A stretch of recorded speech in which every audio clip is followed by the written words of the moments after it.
Olá, tudo bem? Eu sou o Márcio Miranda e esse é o 15 Minutos, podcast da Gazeta do Povo.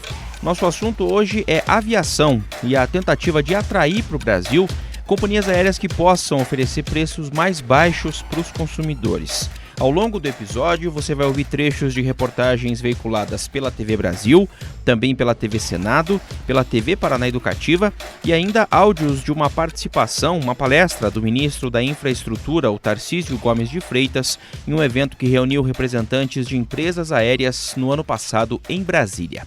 Vamos lá então?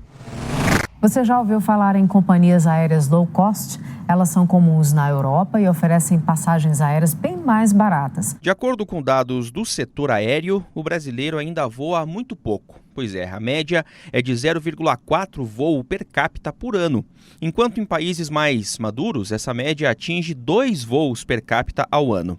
A melhora desse índice passa inevitavelmente pelas companhias aéreas de baixo custo, que tornariam a concorrência mais acirrada e também se colocariam como uma opção mais barata para os atuais passageiros, mas também seriam uma porta de entrada para pessoas que nunca usaram o transporte aéreo.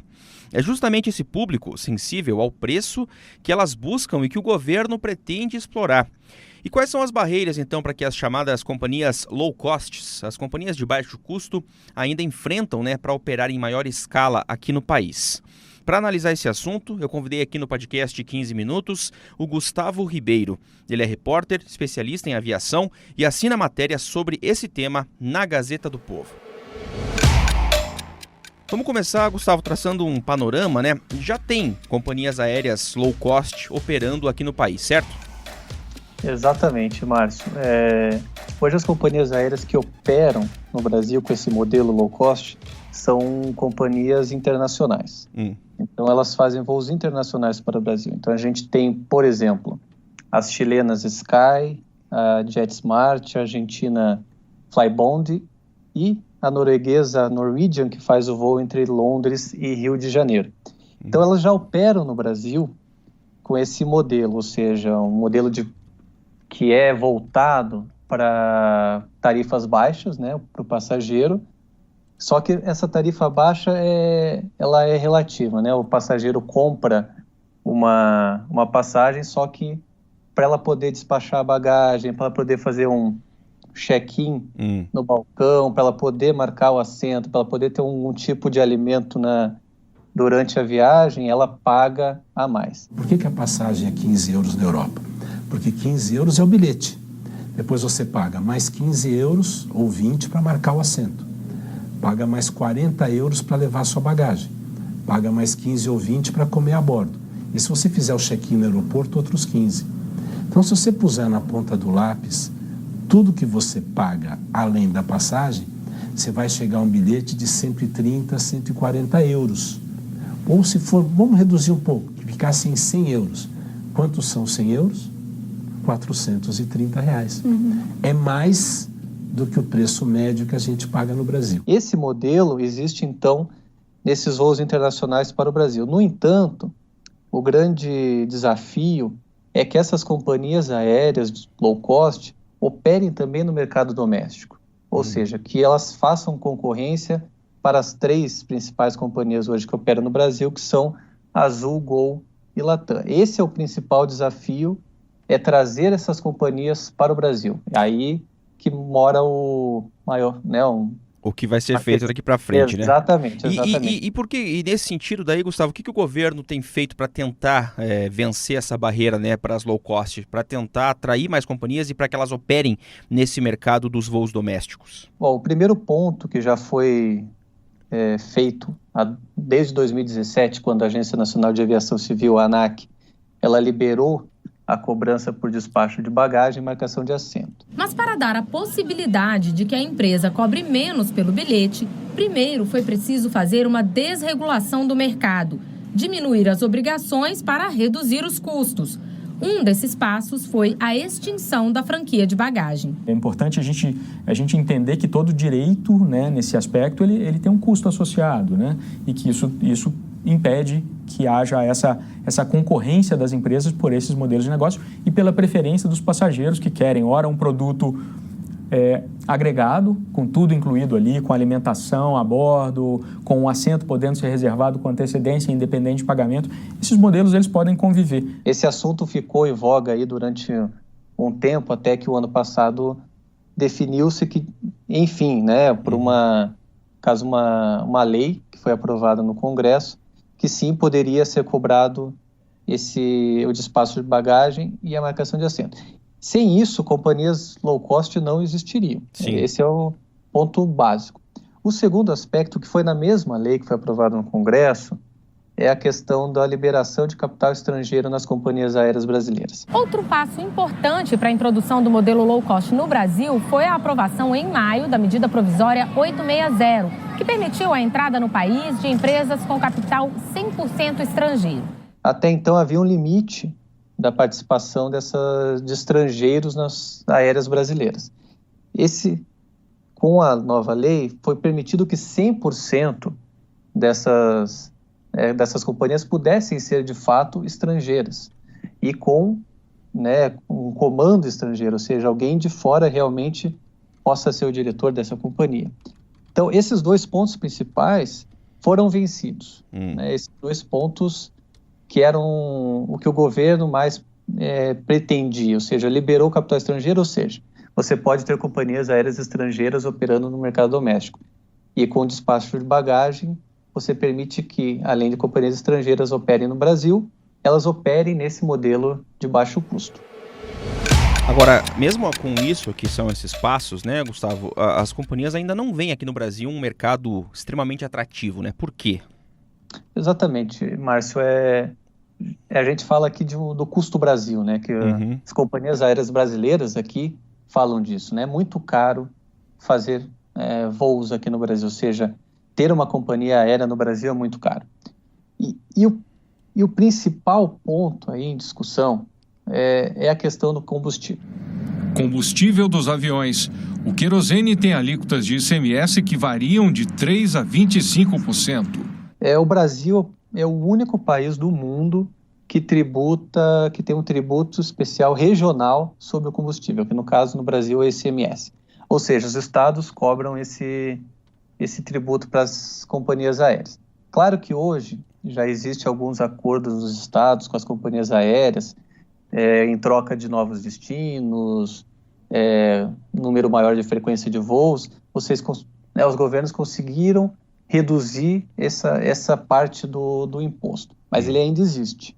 O governo do estado do Paraná publicou um decreto que reduz a alíquota do ICMS do querosene utilizado na aviação civil de 18% passa para até 7%. O querosene é o combustível usado pelos aviões. Então, por exemplo, você tinha estados como São Paulo que era 25% de ICMS sobre o combustível, que no caso é o querosene de aviação, que foram reduzidos justamente com acordos.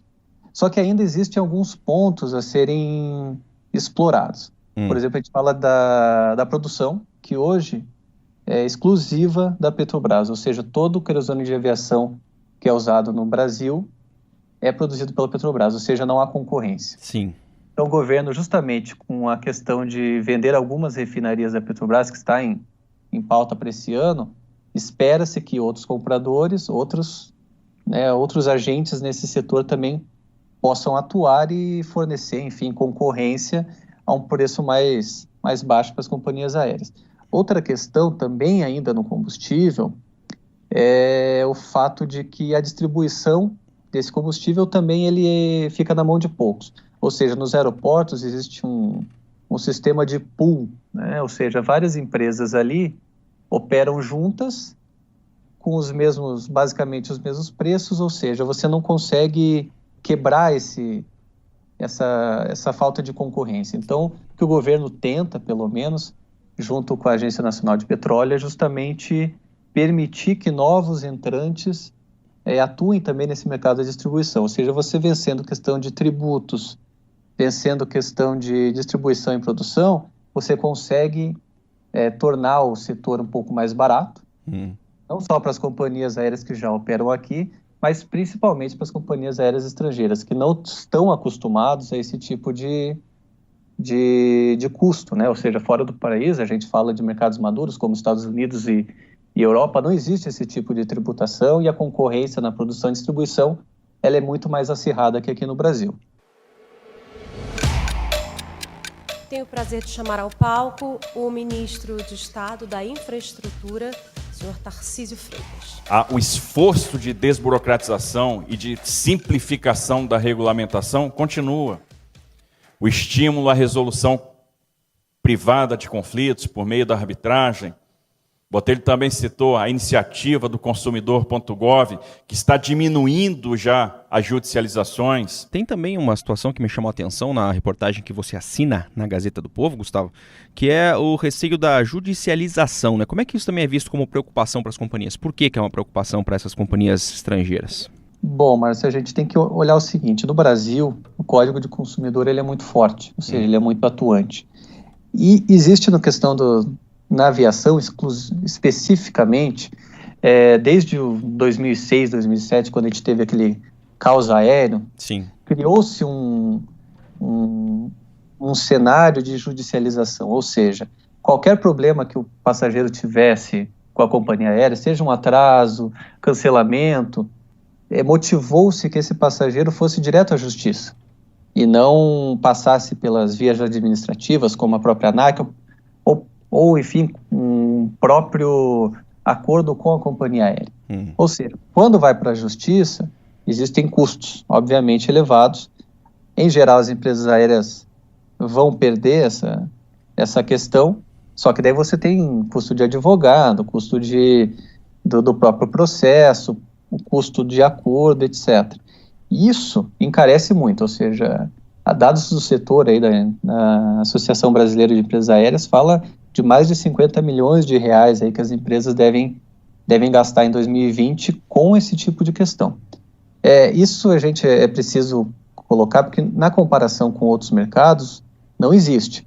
Ou seja, companhias aéreas, por exemplo, americanas que operam aqui no Brasil, no mercado internacional, elas têm mais processos na justiça aqui no Brasil do que nos Estados Unidos. Então, você imagina, o tamanho das empresas aéreas nos Estados Unidos, operando no mercado doméstico internacional, elas têm menos processos do que no Brasil, que é um mercado bem menor que elas operam.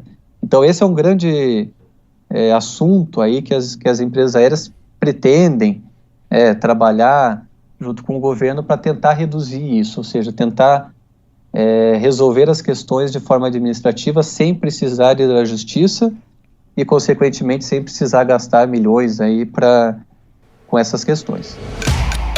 Imediatamente após a abertura, nós fomos procurados por diversas companhias que já manifestam interesse concreto em se estabelecer no mercado nacional. E é lógico, esse é o caminho. Quem não quer estar num mercado com 200 milhões de consumidores?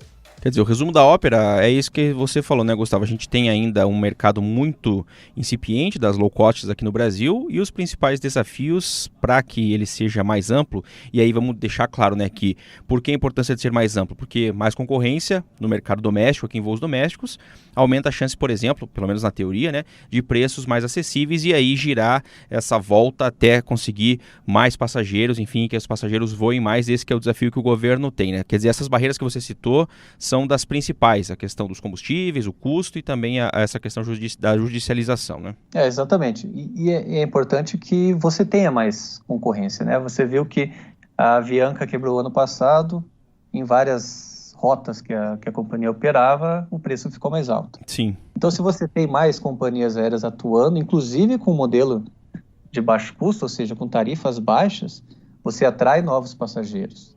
Além de atrair novos passageiros, você cria concorrência, ou seja, o passageiro que hoje voa numa companhia aérea como a Gol, Latam, Azul, ela pode se transferir para uma outra. Sim. Então, é muito importante que o mercado brasileiro amadureça nesse sentido. E a esperança, obviamente, é que essas companhias aéreas estrangeiras venham para o Brasil. Por exemplo, a Air Nostrum, que é uma companhia aérea que é uma espécie de filial da Ibéria na Espanha, ela já pediu autorização para operar no mercado doméstico no Brasil. Também é desse perfil low cost, então? Não exatamente. Não exatamente? Não exatamente. Ela tem um perfil mais regional, né, voos regionais. Mas não impede que aqui no Brasil ela adote esse modelo low cost. Então a gente tem que esperar um pouco para avaliar realmente como vai entrar no mercado essa empresa e outras também, porque o governo tem conversado com outras empresas, como que elas vão entrar e se realmente vão optar por esse modelo low cost, que é um modelo que seria novo no Brasil, apesar das companhias aéreas utilizarem hoje determinados aspectos, como despacho de bagagem, marcação de assento, mas elas não são de fato companhias aéreas de baixo custo como essas tradicionais americanas, como a Southwest ou as europeias, como a Ryanair e a EasyJet. Então a gente tem que aguardar esse cenário para ver se confirma mesmo, e se vierem essas companhias aéreas low cost para o Brasil, com certeza quem vai ganhar vai ser o passageiro. Nós voamos pouco ainda.